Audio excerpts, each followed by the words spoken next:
Balita naman po sa Metro Manila, 3 ang patay habang 13 sugatan matapos araruhin ng bus ang ilang sasakyan sa Commonwealth Avenue sa Quezon City. Yuping-yupi ang isang UV Express matapos tamaan ng pampasaherong bus. Pumailalim sa bus ang ilang motorsiklo habang tumilapo ng ibang motor sa daan. Ang paliwanag ng driver at konduktor ng bus, pumalya ang preno ng bus. Ayon naman sa Land Transportation Office, 2 sa namatay pasahero ng UV habang ang isa ay motorcycle rider. Nagpadala na raw ang LTO ng show cause order sa driver at registered owner ng bus at pinatatawag para magpaliwanag sa May 9. Nasunog naman ang nasa 30 bahay sa Barangay La Huerta sa Parañaque City. Bandang alas 7 nang magsimulang kumalat ang apoy, wala pang 1 oras, umabot na ang sunog sa ikatlong alarma.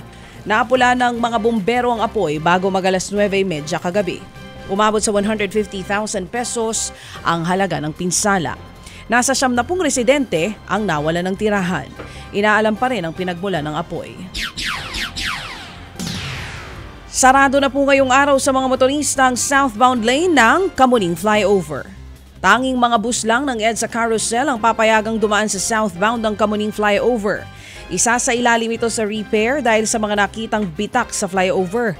Dinagdagan pa ng MMDA ang alternate routes para sa mga apektadong motorista. Isinagawa rin ang clearing operation sa mga alternatibong ruta na ito para maiwasan ang trapiko.